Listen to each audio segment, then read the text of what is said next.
Hello everyone.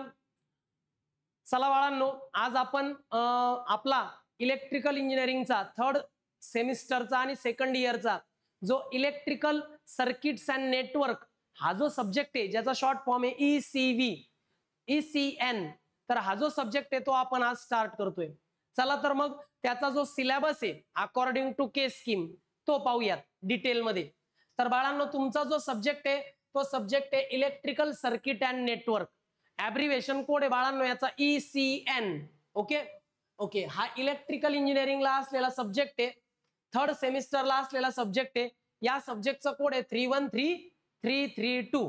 Okay, आता तुम्ही पाहू शकता बाळांनो, या सब्जेक्टची जी मार्किंग स्कीम आहे, या सब्जेक्टची मार्किंग स्कीम या ठिकाणी क्रेडिट्स आहेत 70 मार्कची जी फायनल रिटर्न एक्झाम आहे ती आहे 3 तासांची. 30 मार्कच्या 2 युनिट टेस्ट, 70 मार्कची एक फायनल रिटर्न एक्झाम असणार आहे. आउट ऑफ 100 कमीत कमी 40 मार्क्स तुम्हाला पासिंग करता लागणार आहेत. ठीक आहे, 25 मार्कचं एक्सटर्नल प्रॅक्टिकल असणार आहे. External practical oral 25 मार्कची. 50 मार्कचं तुम्हाला सबमिशन असणार आहे बाळांनो. असे 100 + 25 + 50 असे 175 मार्कचं वेटेज आहे या सब्जेक्ट करता. 175 मार्कांचा हा सब्जेक्ट आहे, खूपच महत्वाचा सब्जेक्ट आहे. ओके, त्यानंतर बाळांनो या ठिकाणी आता आपल्याला या केस स्कीम नुसार कोणत्या युनिटला किती मार्किंग स्कीम आहे तेही पाहायचंय आणि कोणत्या युनिटमध्ये काय सिलेबस आहे तेच पाहायचंय. इकडे पहा बाळांनो, हिअर टोटल तुम्हाला केस स्कीम नुसार या सब्जेक्टला 5 युनिट आहेत. देअर आर 5 युनिट्स, 5 युनिट आहे. पहिलं फर्स्ट युनिट जे आहे ते आहे single phase AC series circuit. Single phase AC series circuit आहे. याचा जर सिलेबस पाहिला तर तो आहे generation of alternating voltage, phasor representation of sinusoidal quantity. Alternating voltage कसं जनरेट करतात ते आपल्याला पाहायचंय, जे की आपण लास्ट सेमिस्टरलाही पाहिलेलं आहे. ठीक आहे, तर अल्टरनेटिंग व्होल्टेज जनरेशन पाहायचंय, त्याचं फेजर रिप्रेझेंटेशन सुद्धा शिकायचंय. त्यानंतर RLC सर्किट, रेजिस्टर सर्किट, इंडक्टन्सचं सर्किट, कॅपॅसिटरचं सर्किट, RLC सर्किटचे इलेमेंट पाहिजेत.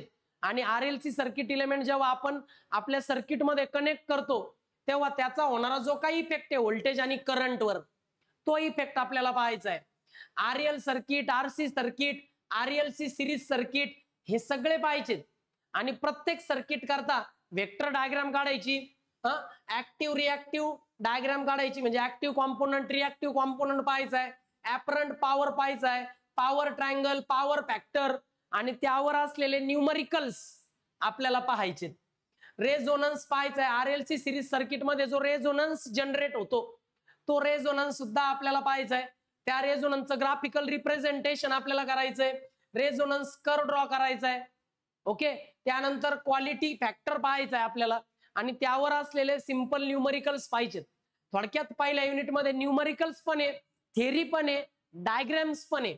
असं हे पहिलं युनिट तुम्हाला आहे बाळांनो.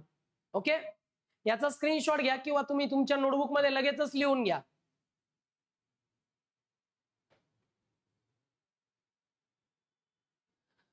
ओके, घेतला असेल बाळांनो. त्यानंतर बाळांनो सेकंड युनिट आहे single phase AC parallel circuit. अगोदर होते ते सिरीज सर्किट, हे पॅरलल सर्किट आहे. सर्व कॉम्पोनंट तेच आहेत, फक्त या ठिकाणी सिरीजच्या जागी पॅरलल सर्किट पाहायला मिळणार आहेत. यामध्ये RL circuit, RC circuit, RLC parallel circuit येतात. हे सर्किट वर पण होते पण ते सिरीज मध्ये कनेक्टेड होते. इथं हे सगळे कॉम्पोनंट पॅरलली कनेक्ट केलेले आहेत म्हणून याचं नाव पॅरलल सर्किट आहे. यामध्ये तुम्हाला इम्पेंडन्स, रिएक्टन्स, फेजर डायग्राम, इम्पेंडन्स ट्रायंगल हे सगळं काही पाहिजे. अगोदरच्या युनिटमध्ये इम्पेंडन्स डायग्राम नव्हती, इथे मात्र आहे. त्यानंतर RL, RC, RLC parallel AC circuit पाहिजेत. त्याच्यामध्ये vector diagram, active power, reactive power, apparent power, power triangle, power factor याचे फॉर्म्युले आणि त्यावर असलेले सिंपल न्यूमरिकल्स पाहिजेत. पुढचा जो कॉम्पोनंट आहे त्यात आहे रेझोनन्स इन पॅरलल सर्किट.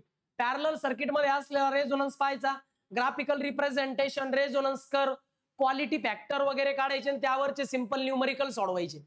म्हणजे जवळपास फर्स्ट युनिट आणि second unit same to same आहेत, फक्त पहिल्या युनिटमध्ये सिरीज मध्ये सर्किट आहे, सेकंड युनिटमध्ये पॅरलल सर्किट आहे, पण त्यांनी फॉर्म्युले चेंज होतात आणि फॉर्म्युल्यानुसार न्यूमरिकल चेंज होतात.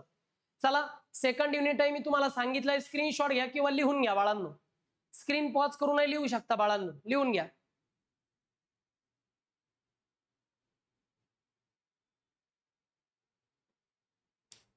चला झाला असेल बाळांनो. आता थर्ड जे युनिट आहे बाळांनो, हे थर्ड युनिट आहे 3 फेज सर्किट. अगोदरच्या पहिल्या 2 युनिट मध्ये तर सिंगल फेज सर्किट पाहिले होते आपण. आता आपल्याला 3 फेज सर्किट पाहिजेत. आता सिंगल फेज पाहिल्यानंतर 3 फेज पाहायचंय. त्यामध्ये generation of 3 phase alternating EMF.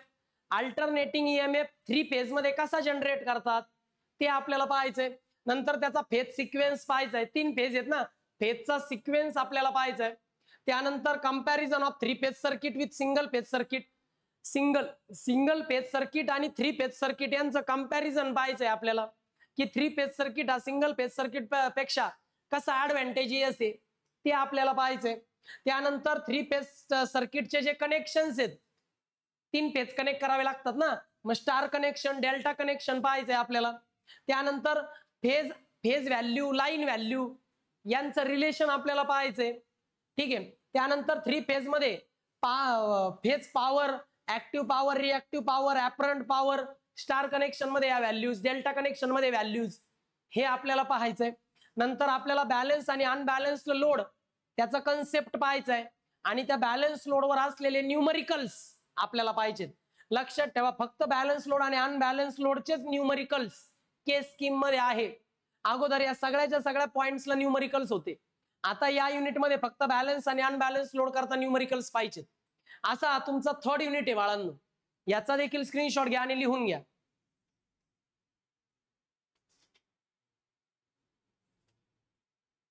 त्यानंतर बाळांनो आता युनिट नंबर 4 आहे. हे सर्वात महत्वाचं युनिट म्हटलं जातं. संपूर्ण बुक मध्ये 4th युनिट आणि 5th युनिट हे सगळ्यात मोठे युनिट असणार आहे. युनिट नंबर 4 मध्ये नेटवर्क रिडक्शन मेथड पाहणार आहे for DC circuit. Okay, direct current साठी जे सर्किट असतात ना, तर त्या सर्किट मध्ये नेटवर्क कसं रिड्यूस करता येईल, नेटवर्क रिडक्शन करण्याकरता काही मेथड्स असतात, त्या मेथड्स आपण या युनिट मध्ये पाहणार आहोत. सोर्स ट्रान्सफॉर्मेशन टेक्निक पाहणार आहोत, की सोर्स कसा ट्रान्सफॉर्म करता येईल. व्होल्टेज सोर्सच्या जागी आपण करंट सोर्स प्रोव्हाइड करायचा असेल तर काय करावं लागेल ते इथं पाहणार आहे. Star to delta connection, delta to star connection हे पाहणार आहे आपण. मेश अनालिसिस पाहणार आहे, नोडल अनालिसिस पाहणार आहे. नोड अनालिसिस म्हणजे नोडल अनालिसिस. हे सगळे पॉइंट्स या ठिकाणी म्हणजे याच्यात फक्त प्रॉब्लेम्स आहेत.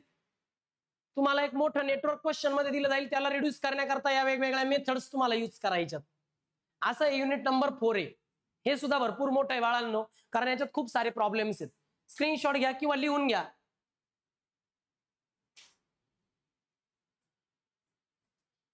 चला लिहिला असेल स्टुडंट्स.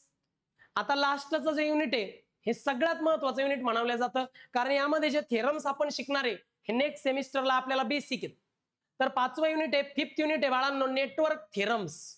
नुसते थेरम आणि त्यावरचे प्रॉब्लेम्स आहेत.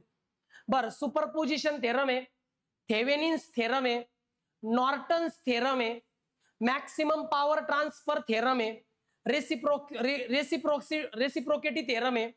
नंतर introduction to AC network theorem. AC network theorem आहे पण त्यावरती प्रॉब्लेम नाही, नो न्यूमरिकल्स. या थेरमवर न्यूमरिकल्स नाहीत. पहिल्या 5 थेरमवर मात्र न्यूमरिकल्स आहेत. खूप सारे न्यूमरिकल्स आहेत. एकच न्यूमरिकल या 5 प्रकारच्या थेरमने वेगवेगळ्या पद्धतीने सोडवले जातात. ओके, तर आपण हे पाहणार आहे युनिट नंबर 5 मध्ये. सगळ्यात महत्वाचं युनिट आहे 5 नंबरचं. सगळ्यात जास्त प्रॉब्लेम 5 नंबरच्या युनिट मध्येच आहे. तेव्हा हेही लिहून घ्या बाळांनो.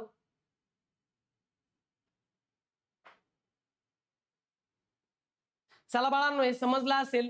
आता कोणत्या युनिटचं वेटेज काय आहे बरं, कोणकोणते प्रॅक्टिकल आहे ते इथं दिलेले आहेत बाळांनो.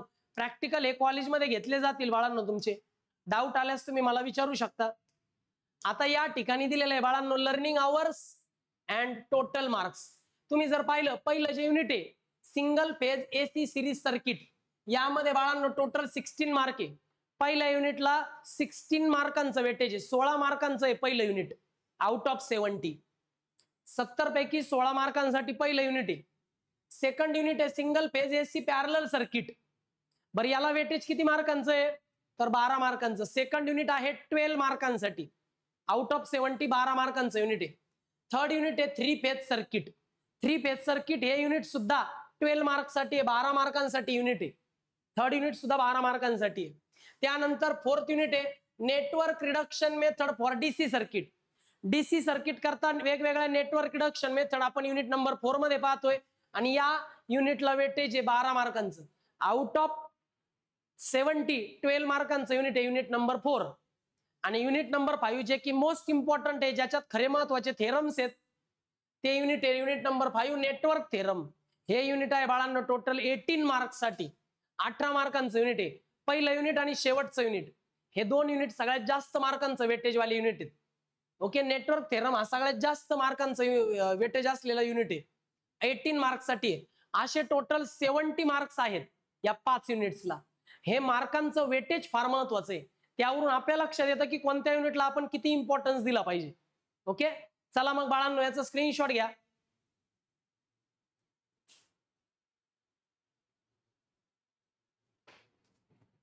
चला मग बाळांनो आता नेक्स्ट लेक्चरला आपण ECN चे म्हणजे इलेक्ट्रिकल सर्किट अँड नेटवर्क्स या सब्जेक्टचे फर्स्ट युनिट आपण स्टार्ट करणार आहोत. फर्स्ट युनिटचे लेक्चर नेक्स्ट लेक्चर पासून होतील. ओके, तेव्हा डेमो लेक्चर तुम्ही पहिले 5 ते 6 डेमो लेक्चर युट्यूबवर नक्कीच करू शकता. ओके, त्यानंतर मात्र तुम्हाला आपल्या क्लासचं ऍप्लिकेशन डाउनलोड करावं लागेल. ओके, क्लास जॉईन करण्याकरता तुम्ही मला पर्सनलवर मेसेज करू शकता किंवा आपला जो इलेक्ट्रिकल ब्रांचचा ग्रुप आहे त्यावर तुम्ही जॉईन होऊ शकता. Okay, bye students.